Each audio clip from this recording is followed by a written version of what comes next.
আসসালামু আলাইকুম এভরিওয়ান, আশা করি আপনারা সবাই ভালো আছেন। আমিও আলহামদুলিল্লাহ ভালো আছি। গত ভিডিওতে দেখিয়েছিলাম আমি পুঁই শাক রান্না করেছি, আর ওই পুঁই শাকের রান্নাটা আপনারা অনেকে অনেক অনেক পছন্দ করেছেন আলহামদুলিল্লাহ। আসলে পুঁই শাক রান্নাটাও খেতেও অনেক অনেক ভালো হয়েছে। তো ওই ডাটাগুলো বলেছিলাম যে আমি ছাদের উপর নিয়ে লাগিয়ে দেব। তো যেই কথা সেই কাজ, ছাদের উপরে এনে আমি টবের মধ্যে লাগিয়ে দিয়েছি। আর এই টবের গাছগুলো কিন্তু মরে গেছে, যার কারণে এখন টবটা খালি। এই কারণে আমি ডাটাগুলো লাগিয়ে দিয়েছি। আর রমজানে পুদিনা পাতা লাগিয়েছিলাম, সেগুলোও মোটামুটি হয়েছে। আর এই যে ডাটাগুলো যে লাগিয়েছি আদৌ হবে কিনা জানি না, তবে আমি আশাবাদী ইনশাল্লাহ, আল্লাহ চাইলে হবে। আর এদিক দিয়ে আমার যে ইনডোর প্ল্যান্টগুলো আমি ছাদে রেখেছিলাম সেগুলো একদম মরা মরা অবস্থা হয়ে গেছে, কারণ প্রচণ্ড রোদ। তার মধ্যে আসলে প্রতিদিন পানিও দেওয়া হয় না, আমি ছাদেও আসি না, মনে হয় সপ্তাহ 10 দিনও আমার ছাদে আসা হয় না, যার কারণে আমার গাছগুলোর এই অবস্থা আর কি। মাঝে মধ্যে আরপানে এসে পানি দিয়ে যায়, এই পানিতে গাছগুলো কোনো রকমের টিকে আছে আর কি। তো এখন চলে এসেছি বাসায়। এখন আইসক্রিম বানাবো। আরফান আর আরাফ আইসক্রিম খাওয়ার জন্য অস্থির হয়ে গেছে, কারণ আমি ব্যানগাড়ি থেকে একটা আইসক্রিমের মল্ড এনেছিলাম, আর সেটা দেখে ওরা আইসক্রিম খাওয়ার জন্য অস্থির হয়ে গেছে। তো যার কারণে আইসক্রিম বানিয়ে দিব। আর আমার এই একটা রুমে কোনো একটা কাজ করতে গেলে যে আমার কত ধরনের ঝামেলা পোয়াতে হয় সেটা শুধু আমিই জানি, তার মধ্যে ভিডিও করা, এই দিকের জিনিস ওইদিকে নিয়ে, এদিকের জিনিস ওইদিকে এনে, এভাবে আমি ভিডিওগুলো করে থাকি আর কি। যদিও আপনারা দেখেন খুব সহজে হয়ে যায়, আসলে কিন্তু খুব সহজে হয় না, অনেক অনেক পরিশ্রম করি আমি। আমার এই একটা রুমে যেহেতু জায়গা কম, যার কারণে আমি অনেক কষ্ট করে ভিডিওগুলো তৈরি করে থাকি। তো যাই হোক, আজকে আমার কিছু আপুদের কমেন্ট পড়ব। আপনারা আমাকে অনেকে অনেক ধরনের কমেন্ট করেন, আসলে আমি সব সময় আপনাদের কমেন্টগুলো ভিডিওর মাধ্যমে বলতে পারি না। তো এখন থেকে আমি একটা প্ল্যান করছি যে আমি প্রতিদিন আপনাদের কমেন্ট পড়ার কমেন্টগুলো ভিডিওর মাধ্যমে রিপ্লাই করার চেষ্টা করব। আর ওই যে কমেন্টে যে রিপ্লাইটা সেটা না করে আমি সরাসরি কমেন্টে আপনাদের চ্যানেলের নামগুলা প্লাস আপনারা কি বলেছেন, আমার যদি ভালো লাগে কমেন্টটা, তাহলে ইনশাল্লাহ আমি ওই কমেন্টগুলো ভিডিওর মাধ্যমে বলে দেব। তো যাই হোক, এখন চলে এসেছি কিচেনে এসে আগে আপনাদের সাথে আমার একজন প্রিয় আপুর আমি একটা কমেন্ট পড়ব। যদি উনি অনেক ছোটোখাটো একটা কমেন্ট করেন বা অনেকগুলো ইমোজি দিয়ে থাকেন সব সময়, উনি শুরু থেকে আমার ভিডিও দেখতেছেন আর কি। এ পর্যন্ত আমি কখনোই দেখি নাই যে উনি একটা কমেন্ট না করেছিল। তো ফয়জুন নাহার আইডি থেকে লিখেছেন, দেখতে অনেক সুন্দর হয়েছে পরোটা, ভালো লাগলো আজকের ভিডিওটি। অনেকগুলো ইমোজি দিয়েছেন, লাভ রিয়েক্ট দিয়েছেন, এবং কি অনেক দোয়ার রিয়েক্ট দোয়া করেছেন, মোনাজাতের রিয়েক্ট দিয়েছেন। তো আপু সব সময় আমার ভিডিও দেখেন আর সুন্দর সুন্দর ইমোজি পাঠান, আপুকে অসংখ্য অসংখ্য ধন্যবাদ, এবং কি আপুর জন্য রইল অনেক অনেক দোয়া এবং ভালোবাসা। পুঁই শাকের ব্যাপারে আরেকজন আপু কমেন্ট করেছেন, ওনাকে হয়তো আপনারা সবাই চেনেন, বিথিস ব্লগ চ্যানেল থেকে বলেছেন, পুঁই শাক দিয়ে মসুরির ডাল রান্নাটা অনেক সুন্দর হয়েছে। সত্যি আপু, যার হাজবেন্ড ভালো তার মতো সৌভাগ্যবতী আর হয় না। তোমার পুরো ভিডিওটি দেখে ভীষণ ভালো লাগলো। তো আপুর জন্য রইল অনেক অনেক দোয়া এবং ভালোবাসা। আর আপুর ব্লগগুলো অনেক অনেক ভালো লাগে আমার কাছে। আপুর গাছগুলা অনেক যত্ন করেন, সেগুলো দেখেও আমার অনেকটাই ভালো লাগে। তো আমি সবসময় আপুর ভিডিও দেখে থাকি আর খুবই ভালো লাগে। আপুর জন্য রইল অনেক অনেক দোয়া এবং শুভকামনা। জান্নাতুল ফেরদাউস আইডি থেকে সব সময় উনি প্রতিদিন আমার ভিডিও দেখেন, কোনো একদিনও মিস করেননি। উনি লিখেছেন, তোমাদের দাম্পত্য জীবন যেন আরও সুখী হয়, দোয়া রইল। আপুরা সব সময় আমার জন্য, আমার পরিবারের জন্য অনেক অনেক দোয়া করে। আমিও আপুর পরিবারের জন্য অনেক দোয়া করি আল্লাহ পাকের দরবারে, আল্লাহ যেন তাদের সংসারে সুখ শান্তি বয়ে আনে, এবং কি আল্লাহ তাদেরকে নেক হায়াত দিয়ে বাঁচিয়ে রাখে। আপুর জন্য রইল অনেক অনেক দোয়া এবং ভালোবাসা। তারপর আরেকটা কমেন্ট পড়ি, সেটা সিম্পল লাইফ উইথ জেরিন। সেটা আপু গো, তুমি অনেক ভাগ্যবতী, তোমার হাজবেন্ড তোমাকে কত হেল্প করে।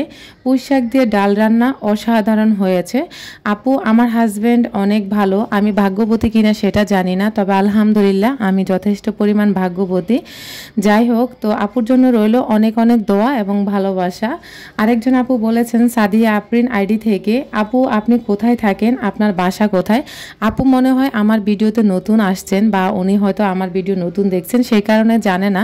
তো আমার পুরনো সব ভিউয়ার্সরা জানে আমার বাসা শনির আখড়াতে, আর শনির আখড়া থেকে আমি একটু ভিতরেই থাকি। তো আপু হয়তো আপনি আপনার কমেন্টের উত্তরটা পেয়ে গেছেন। বিডি কিচেন থেকে কমেন্ট করেছেন, আপু তোমার ব্লগ ভিডিও আমার কাছে খুবই ভালো লাগে আর তোমার কথা অনেক সুন্দর। আসলে আমার কথা সুন্দর কিনা আমি জানি না, তবে আপুর জন্য রইল অনেক অনেক দোয়া এবং ভালোবাসা। আপুর জন্য রইল অনেক অনেক শুভকামনা। এরকম সুন্দর সুন্দর কমেন্টগুলো যদি আমার ভালো লাগে, ইনশাআল্লাহ আমি প্রতিটি ভিডিওতে আপনাদের কমেন্টগুলো পড়ার চেষ্টা করব। আরেকজন আপু হচ্ছেন বিডি ব্লগার ফারহানা, ওনাকে তো আপনারা সবাই চিনেন। উনি আমার ভিডিও প্রায় সব সময় দেখে আর সব সময় কমেন্ট করে, যেদিন দেখে সেদিনে কমেন্ট করে আপু।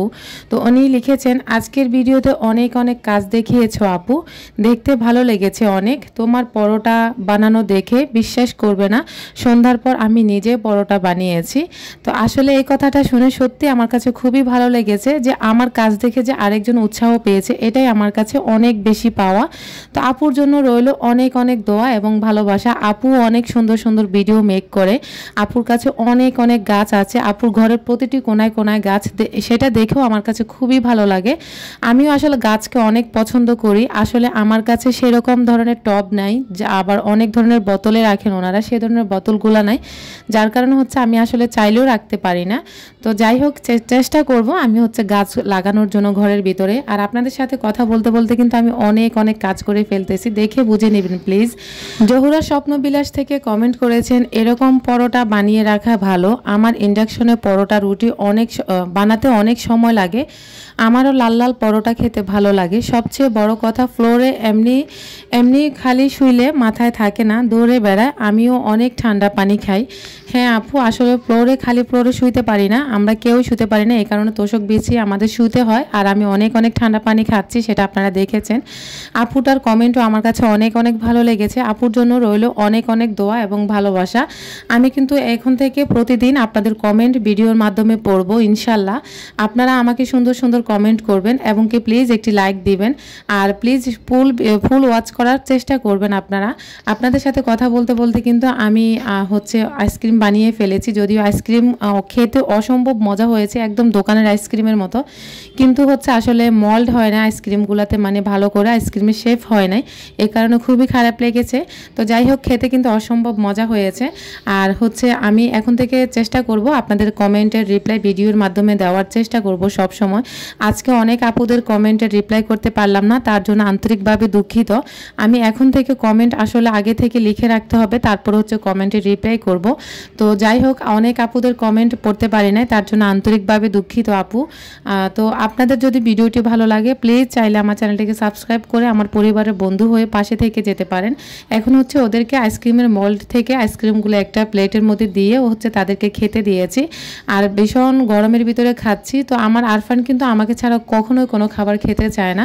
ও কি করেছে, ওরা খাচ্ছে আর দেখছে আমি বসে আছি, দৌড়ে যাই একটা চামচ নিয়ে এসেছে, এসে আমাকে দিয়েছে যে আম্মু তুমিও খাও আমাদের সাথে। তো এই যে আমার ছেলেরা আমার জন্য অনেক অনেক চিন্তা করে দুজনে, তাদের জন্য আপনারা সবাই দোয়া করবেন। আমি তো সবসময় আমার ছেলেদের জন্য দোয়া করি। আর এই যে এখন হচ্ছে আরফানের দৌড়ে আমাকে চামচ এনে দিয়েছে, আমি যেন খাই আর কি। তো আজকের ভিডিওটি যদি আপনাদের কোথাও কোনো অংশ ভালো লাগে, চাইলে আপনার ফ্রেন্ডস অ্যান্ড ফ্যামিলির সাথে শেয়ার করতে ভুলবেন না। আর প্লিজ আপনারা কমেন্ট করে জানাবেন আপনাদেরকে আমি কি ভিডিও দিলে আপনারা খুশি হবেন, আমি ওই ভিডিওগুলো মেক করার চেষ্টা করব ইনশাআল্লাহ।